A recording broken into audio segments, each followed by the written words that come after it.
अरहन्ताणम् नमो अरहन्ताणम् नमो अरहन्ताणम्। श्वास का हमारे जीवन के साथ संबंध है, हमारी आदतों के साथ संबंध है। श्वास परिवर्तन के साथ सारी बातें जानी जाती है। अभी तक आप लोग केवल श्वास का अनुभव कर रहे हैं कि श्वास आ रहा है, श्वास जा रहा है। जैसे जैसे अभ्यास की पटुता बढ़ेगी फिर आपको दूसरे अनुभव होंगे कि श्वास के स्पर्श का अनुभव करेंगे। श्वास ठंडा आ रहा है या गर्म आ रहा है, इसका भी अनुभव होगा। श्वास की गंध का अनुभव होगा। श्वास की गंध सदा एक प्रकार की नहीं रहती। कभी श्वास की गंध बहुत मधुर होती है तो कभी श्वास की गंध बहुत ही भर्सनीय और कड़वी होती है। जिस प्रकार का अंतर्भाव हमारा होता है, जिस प्रकार की हमारी लेस्या होती है, हमारी जिस प्रकार की भावधारा होती है, श्वास की गंध बदल जाती है। श्वास की गंध का अनुभव कर आप अपने भीतर में छिपी हुई भावधारा को पहचान सकते हैं। एक बात पर विश्वास करें कि सूक्ष्म जगत में जो घटना घटित होती है वह स्थूल जगत में बहुत समय के बाद आती है। आज के विज्ञान ने इस सत्य को बहुत उजागर किया है कि मनुष्य के शरीर में जो बीमारी पैदा होती है वह बीमारी उसी दिन पैदा नहीं होती। हमारे सूक्ष्म शरीर में वह बीमारी 2-3 महीने पहले पैदा हो जाती है और स्थूल शरीर में कुछ महीनों के बाद उसके लक्षण प्रकट होते हैं।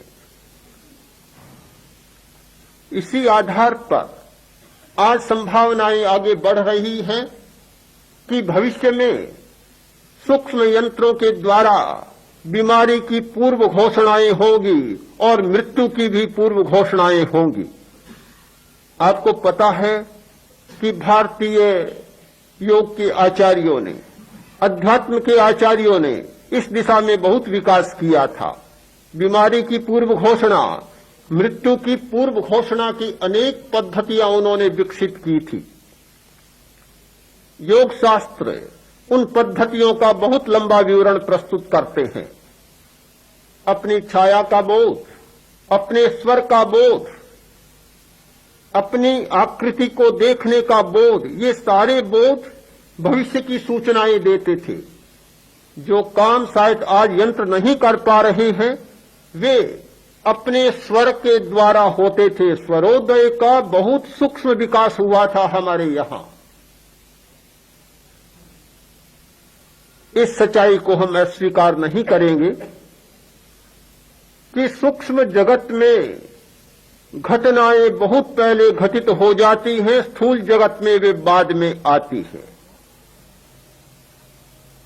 श्वास की गंध के द्वारा जाना जा सकता है कि शरीर में क्या परिवर्तन होने वाला है और आंतरिक वृत्तियों में क्या परिवर्तन होने वाला है।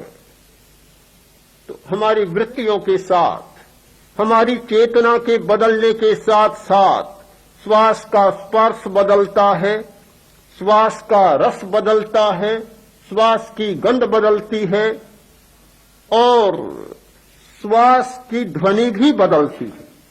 ध्वनि भी एक प्रकार की नहीं होती, उसका शब्द भी एक प्रकार का नहीं होता। ये सारी चीजें बदलती हैं। जैन आचार्यों ने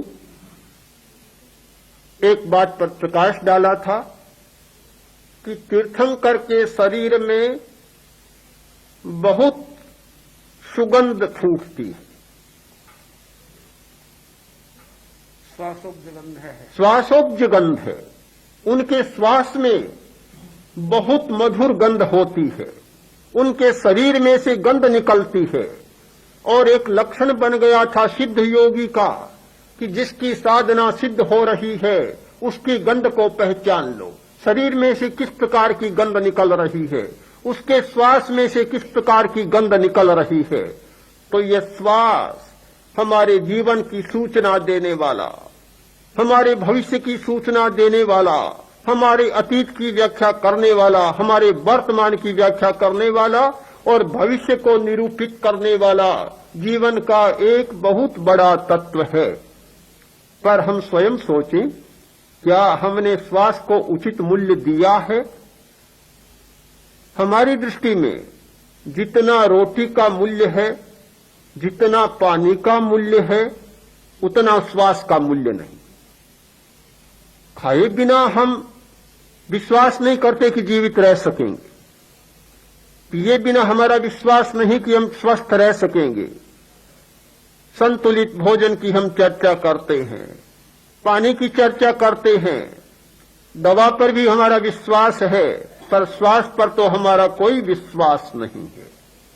यदि हमारा श्वास पर विश्वास होता तो हमें रोटी पानी से ज्यादा चिंता श्वास की होती। किंतु दुनिया का एक नियम है कि जो जितना ज्यादा मूल्यवान होता है उसका उतना ही कम मूल्य आंका जाता है। जो जितना अनिवार्य होता है उसका उतना ही कम मूल्य आंका जाता है। जीवन के लिए रोटी और पानी की उतनी अनिवार्यता नहीं है जितनी अनिवार्यता श्वास की है, और इतना व्यापक है, और इसीलिए हमारी दृष्टि में उसका कोई मूल्य नहीं। एक हमारे सामने समस्या है कि श्वास का अवमूल्यन। इससे आगे दूसरी समस्या है प्राण का अवमूल्यन। श्वास का बहुत मूल्य है, किंतु श्वास से भी ज्यादा मूल्य है हमारी प्राण धारा का। प्राण है तो श्वास है, यदि प्राण नहीं है तो श्वास होगा ही नहीं। प्राण श्वास का संचालन करता है, श्वास प्राण का संचालन नहीं करता। उससे ऊपर का तत्व है। प्राण से भी ज्यादा मूल्य है हमारी चेतना का। चेतना है तो प्राण शक्ति निर्मित होती है, और चेतना नहीं है तो प्राण का निर्माण नहीं होगा, श्वास का संचालन नहीं होगा। ये तीन तत्व हमारे सामने हैं। इन तीनों को देखने की अंतर्दृष्टि का विकास ये मनोबल के विकास का पहला सूत्र है। आज मनोबल के विकास के दूसरे सूत्र की कुछ संक्षिप्त सी चर्चा मुझे करनी है। वह है अपने अस्तित्व का बोध। हमें अपने अस्तित्व के बारे में जानकारी नहीं। हमें दर्शन की शक्ति प्राप्त है। हम दृष्टा हैं, ज्ञाता हैं, जानते हैं, देखते हैं, पर हमारे सामने दो हैं देखने के विषय,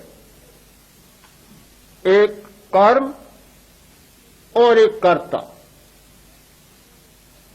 हमारा सब्जेक्टिव माइंड और ऑब्जेक्टिव माइंड।